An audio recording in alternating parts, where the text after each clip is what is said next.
कहानी एक पुराने गांव की है जिसके बाहर एक अद्भुत चर्च हुई थी। यह चर्च एक सुंदर पर्वतीय क्षेत्र में था जिसे गांव वाले मौत की घंटी कहते थे। यह घंटी सुनसान थी और उसमें एक बड़ी और भयंकर घंटी लटकी थी जिसे कोई भी छूने की कोशिश नहीं करता था।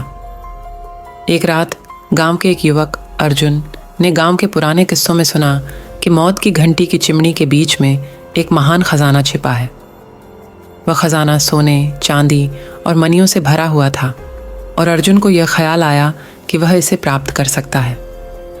अर्जुन ने अपने दोस्तों को इस खोज के लिए ले लिया और रात के अंधेरे में मौत की घंटी की ओर बढ़ने लगे। उन्होंने चिमनी के पास पहुंचकर देखा कि वह खजाना वाकई मौजूद था, लेकिन उसके साथ कुछ और भी था। जब वे खजाने को छूने की कोशिश कर रहे थे तो उन्होंने एक भयानक आवाज़ सुनी और घंटी चिमनी से गिर गई। तभी गांव के हर दरवाजे पर भीषण गड़गड़ाहट और भूतों की आवाज़ें सुनाई देने लगीं।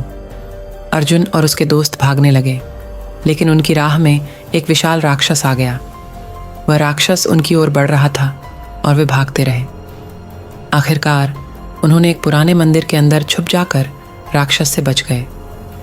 वह मंदिर मौत की घंटी के सामने था और वहाँ कुछ विशेष चीज़ें थीं जो उन्हें उस राक्षस से बचाने में मदद करेंगी। अर्जुन और उसके दोस्तों ने उन चीज़ों का उपयोग करके राक्षस को पराजित किया और अपने जीवन को बचाया।